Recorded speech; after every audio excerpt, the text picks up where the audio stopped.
Hello guys, இந்த பூமியில உயிர்கள் வாழ அடிப்படை தேவையா இருக்கிறது தண்ணீர். எவ்வளவு அளவுக்கு தண்ணீர் தேவையோ அதே அளவுக்கு தண்ணீர் உயிர்களுக்கு ஆபத்தும் கூட.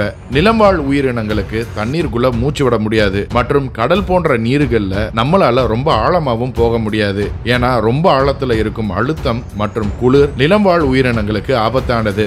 நிலம்வாழ் உயிரினங்கள்ல ஒன்னான மனிதர்கள் நிலத்துல வாழ்றது தான் இயற்கையின் விதி. ஆனா மனிதர்களாகிய நம்ம எவ்வளவு ஆபத்தான இடமாக இருந்தாலும் பரவாயில்ல, அதை கண்டிப்பா ஆராயணும்னு விருப்பப்படுவோம். அப்படி ஆராயும் போது நம்பவே முடியாத பல விஷயங்கள் மனிதர்கள் கண்டுபிடிச்சிருக்காங்க. இன்னைக்கு வீடியோல நீருக்கு அடியில இருந்து கண்டுபிடிக்கப்பட்ட 10 ஆச்சரியமான விஷயங்களை பத்தி தான் பார்க்க போறோம்.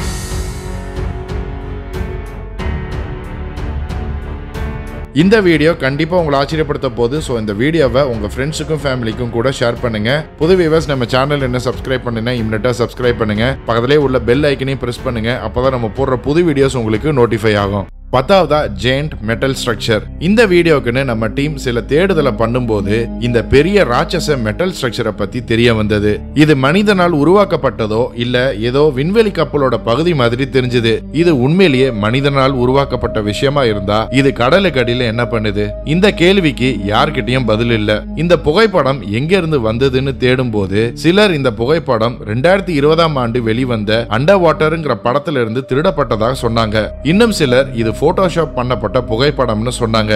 எப்படி இவ்வளவு பெரிய இன்ஜின் மாதிரியான மெட்டல் ஸ்ட்ரக்சர் கடலுக்கு அடியில வந்ததுன்னு மேற்கொண்டு தேடும் போது இது நாசாவோட வலிமையான சாட்டர்ன் 5 ராக்கெட்னு தெரிய வந்தது. அதாவது 1960ல இருந்து 1970க்குள்ள பூமி மற்றும் சந்திரனை பத்தி தெரிஞ்சுக்க அனுப்பப்பட்ட ராக்கெட்டோட பூஸ்டர் இன்ஜின்களோட முதல் கட்ட இன்ஜின் கலண்டு அட்லாண்டிக் கடலுக்குள்ள இப்படி விழுந்திருக்கு. ஆழ்கடல் ஆராய்ச்சியில ஈடுபட்டு இருக்கும் அமேசான் நிறுவனத்தோட CEO ஜெஃப் பெசோஸோட குழு இந்த இன்ஜின்களை கண்டுபிடிச்சிருக்காங்க. எதுவாக இருந்தாலும் கடலுக்கு அடியில இப்படி ஒரு ஸ்ட்ரக்சரை பார்த்தா யாராக இருந்தாலும் பயப்படத்தான் செய்வாங்க. 9ஆவது ஆன்டிகேத்ரா மெக்கானிசம். 1901ஆம் ஆண்டு 2000 ஆண்டுகள் பழமையான ஒரு ரோமன் ஐரிஷ் கப்பல் ஆன்டிகேத்ராங்கிற கிரீஸ் தீவுல இருந்து கண்டுபிடிக்கப்பட்டது. ஆராய்ச்சியாளர்கள் இந்த கப்பல்ல இருந்து மர்மமான வட்டமா இருக்கிற ஒரு பொருளை கண்டுபிடிச்சாங்க. இது பார்க்க ஏதோ சோலார் பேனல் மாதிரி இருந்தது. அதுல இருந்து கடந்த 75 ஆண்டுகளா இந்த பொருளை ஆன்டிகேத்ரா மெக்கானிசம்னு விஞ்ஞானிகள் கூப்பிடுறாங்க. இந்த மெக்கானிசம் வானியல் கால்குலேட்டராகவும் உலகின் முதல் அனலாக் கம்ப்யூட்டராகவும் சொல்லப்படுது. இது பிரான்ஸ் செய்யப்பட்டும் டசன் கணக்கான கியர்களையும் கொண்டிருந்தது. சூரியன் மற்றும் கிரகங்களோட திசையை கண்டுபிடிக்க இந்த கருவி உருவாக்கப்பட்டிருக்கு. பண்டைய கிரேக்கர்கள் வானிலை மற்றும் பிற விஷயங்களை இந்த கருவியை வச்சு கண்டுபிடிச்சுதான் கடல்ல பயணம் செஞ்சிருக்காங்க. இந்த கருவியை வச்சு எதிர்காலத்துல நடக்கவிருக்கும் பல கிரக மாற்றங்களையும் அதனால ஏற்படும் வானிலை மாற்றங்களையும் கண்டுபிடிச்சிருக்காங்க. கடந்த 1500 ஆண்டுகளா இந்த கருவிக்கு எதிராக போட்டியிட வேற எந்த கருவியும் கிடையாதாம். அவ்வளவு தனித்துவமான கருவியாக இது இருந்திருக்கு. அப்போ பலாயிரம் ஆண்டுகளுக்கு முன்னாடி இருந்தே மனிதன் எவ்வளவு புத்திசாலியா இருந்திருக்கான்னு பாருங்க. 8ஆவதா கிளியோபட்ராஸ் பேலஸ். பண்டைய எகிப்தை ஆட்சி செஞ்சு ஒரு மாபெரும் பேரை வாங்கியவங்க தான் கிளியோபட்ரா மகாராணி. இவங்க வாழ்ந்த அரண்மனை ஒரு பெரிய மர்மமான இடமாக இருந்தது 1990ஆம் ஆண்டு வரைக்கும். ஏன்னா இந்த எகிப்து ஊர்ல ஒரு பயங்கரமான சம்பவம் நடந்தது. இந்த நகரமான அலெக்சாண்ட்ரியாவுக்கு பக்கத்துல இருந்த ஐலாண்ட் ஆஃப் ஆன்டிஹோடோஸ் ஒரு நிலமாக இருந்திருக்கணும். ஆனா 1400 ஆண்டுகளுக்கு முன் நடந்த ஒரு பெரிய நிலநடுக்கம் மிகப்பெரிய அலைகளை எழுப்பி இந்த நகரத்தை முழுமையா கடலுக்கு அடியில மூழ்கியது. 1990ல கடல் தொல்பொருள் ஆராய்ச்சியாளர்கள் குழு இந்த இடத்தை ஆராய்ச்சி பண்ணி கிளியோபட்ராவின் அரண்மனை கடலுக்கு அடியில மூழ்கி இருப்பதை கண்டுபிடிச்சாங்க. ஒரு முழு தீவான தி ஐலாண்ட் ஆஃப் ஆன்டிஹோடஸ் இப்போ எகிப்துல 16 அடி ஆழத்துல இருக்கு. அதாவது 1400 ஆண்டுகள் பழமையான இந்த வரலாறு அமைதியா கடலுக்கு அடியில இருக்கு. இங்க பல அரண்மனைகள், கோயில்கள், ராணியின் சிலைகள்னு நிறைய கண்டுபிடிக்கப்பட்டது. இந்த நகரம் மாதிரியே தி சிட்டி ஆஃப் அட்லாண்டிஸ், இந்தியாவின் துவாரகா சிட்டி, லெம்ரியா கண்டம் எல்லாம் இது மாதிரி இன்னும் விரிவா கண்டுபிடிக்கப்படும்னு எதிர்பார்க்கப்படுது. 7ஆவதா last shoes of Titanic. Titanic கப்பலோட வரலாறு நம்ம எல்லாருக்குமே நல்லா தெரியும். இத பத்தி நம்ம சேனல்ல கூட ஒரு வீடியோ ஏற்கனவே வந்திருக்கு.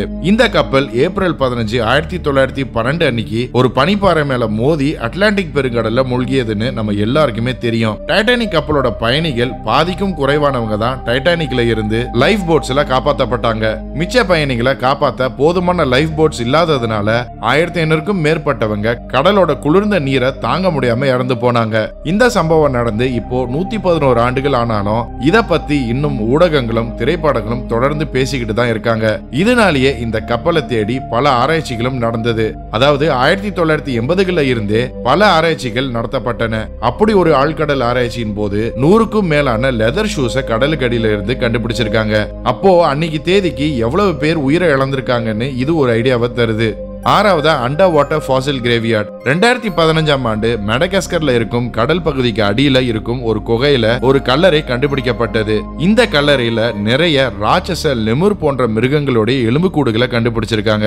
இந்த கல்லறை சிமானா பெட்சாட்சே தேசிய பூங்காவில் இருக்கும் அவன் குகையில இருந்து எடுக்கப்பட்டது.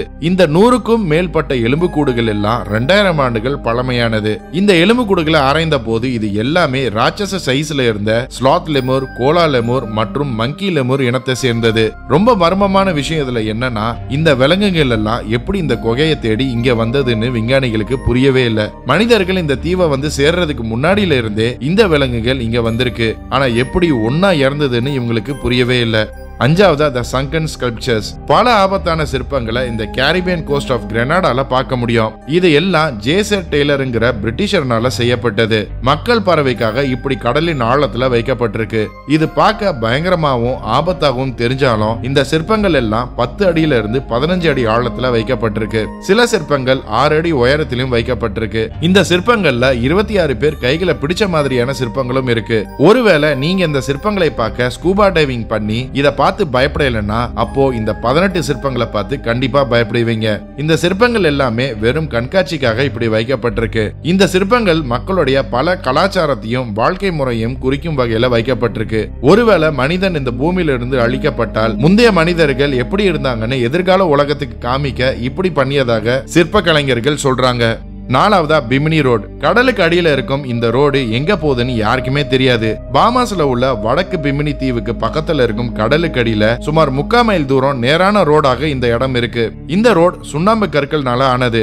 இந்த இடத்தை கார்பன் டேட்டிங் பண்ணதுல இது சுமார் 3500 ஆண்டுகள் பழமையானது மற்றும் மனிதர்களால உருவாக்கப்பட்ட இடமாக தெரிய வந்தது. பலாயிரம் ஆண்டுகளுக்கு முன் பல நாவல்களிலும் படங்களிலும் வந்து மக்களை இது உண்மையா இருக்குமோன்னு நம்ப வச்ச த லாஸ்ட் சிட்டி ஆஃப் அட்லாண்டிஸ்க்கு போகும் வழிதான் இதுன்னு சில பேர் நம்புறாங்க. இன்னும் சிலர் இது பாதாள உலகத்துக்கு போகும் ரோடு தான் நம்புறாங்க. இதுல எது உண்மைங்கிறது இன்னும் மர்மமாக தான் இருக்கு. 3500 ஆண்டுகளுக்கு முன் வாழ்ந்த மனிதர்கள் எதுக்காக இந்த சாலையை அமைச்சிருப்பாங்கங்கிற கேள்விக்கு விஞ்ஞானிகள் கிட்ட எந்த பதிலும் இல்ல. மூணாவதா ஸ்டோன்ஹெஞ்ச் அண்டர் லேக் மிச்சிகன். யூகேல இருக்கும் ஸ்டோன்ஹெஞ்சை பத்தி நம்ம நிறையவே கேள்விப்பட்டிருப்போம். அதாவது 5000 ஆண்டுகளுக்கு முன்னாடி பண்டைய மனிதர்கள் காலத்தையும் நேரத்தையும் கணிக்க இதை கட்டினாங்க.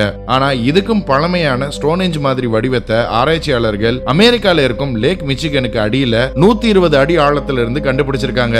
இது 9000 ஆண்டுகள் பழமையானதாக சொல்லப்படுது. 2007ல இந்த இடத்தை ஆராய்ச்சியாளர்கள் ஏதாவது மூழ்கிய கப்பலோ இல்ல விமானங்களோ இருக்கான்னு ஆராயும் போதுதான் இதை கண்டுபிடிச்சாங்க. ஆனா இதுல ஆச்சரியமான விஷயம் என்னன்னா 10,000 ஆண்டுகளுக்கு முன் வாழ்ந்த மேஸ்டடன்ங்கிற வகை யானை இந்த கல்லுல வரையப்பட்டிருந்தது. 9000 ஆண்டுகள் பழமையான கற்கள்ல எப்படி 10,000 ஆண்டுகளுக்கு முன் மறைஞ்ச விலங்குகளுடைய படம் வந்தது? எதுக்காக இதை இங்க பண்டைய மனிதர்கள் அமைச்சாங்கன்னு ஆராய்ச்சியாளர்களுக்கு புரியல. ஒருவேளை இந்த கற்கள் ஐஸ் கூட சம்பந்தப்பட்டதான்னு இன்னும் ஆராய்ச்சி பண்ணிக்கிட்டு தான் இருக்காங்க. ரெண்டாவதா ஷிகிர் ஐடல். யுரேஷியால இருக்கும் யுரல் மலைகளுக்கு பக்கத்துல இருக்கும் ஒரு ஏரியில சிலர் தங்கத்தை தேடிக்கிட்டு இருந்தாங்க. அப்படி தேடும் போது அவங்களுக்கு ஒரு பயங்கரமான விஷயம் ஒண்ணு கிடைச்சது. தண்ணீருக்கு அடியில சுமார் 130 அடி ஆழத்துல இருந்து 9 அடி உயரம் உள்ள ஒரு மர சிலை கிடைச்சது. இந்த சிலை சுமார் 11,600 ஆண்டுகள் பழமையானது மற்றும் உலகின் முதல் மர சிலை இதுதான். இந்த சிலை உடைஞ்சு போன நிலையில ஆராய்ச்சியாளர்களுக்கு கிடைச்சது. இல்லைன்னா இது 17 அடி உயரம் இருந்திருக்கும். இந்த சிலை நீருக்கு அடியில ஆன்டி மைக்ரோபியல் ப்ராப்பர்ட்டிஸ்னால பாதுகாக்கப்பட்டு வந்திருக்கு. இந்த சிலையில பல ரகசியங்கள் மறைஞ்சிருப்பதாக விஞ்ஞானிகள் நம்புறாங்க.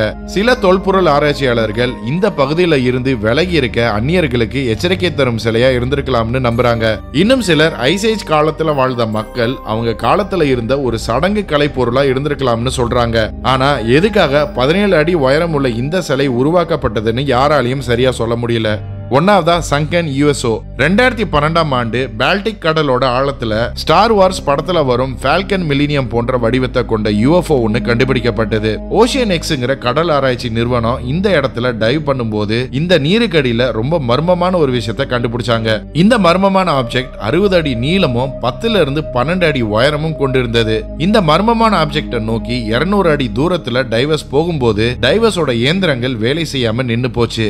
இதனால இது ஏலியன் யுஎஃப்ஓட ஒரு பகுதின்னு வதந்திகள் வர ஆரம்பிச்சது. ஆனா ஸ்டாக்ஹோம் யூனிவர்சிட்டியை சேர்ந்த associate professor of geology Volker ப்ரூச்சரட்டின் அனாலிசிஸ் படி இந்த ஆப்ஜெக்ட் 1,40,000 ஆண்டுகள் பழமையானதும் இது இருக்கும் அமைப்புகள் பெரும்பாலும் கிரானைட், நேசியஸ் மற்றும் சாண்ட்ஸ்டோனால ஆனது. இது எரிமலை வெடிப்புல இருந்து வந்திருக்கலாம்னு சொன்னாரு. ஆனா சில விஞ்ஞானிகள் இந்த ஆய்வை மறுக்கிறாங்க. மேலும் இந்த பொருளை பத்தி முழுமையா தெரிய கூடுதல் ஆராய்ச்சி தேவைப்படும்னு சொல்லியிருக்காங்க.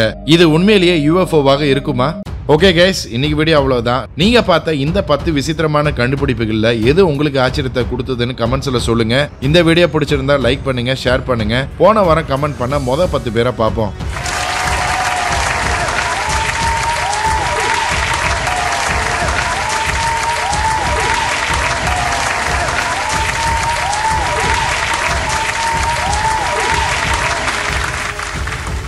இன்னும் ஒரு இன்ட்ரெஸ்டிங்கான வீடியோவில் சந்திப்போம். மறக்காம நம்ம சேனலை சப்ஸ்கிரைப் பண்ணி உங்க ஆதரவு கொடுங்க. Until then, stay safe. Signing off. நன்றி.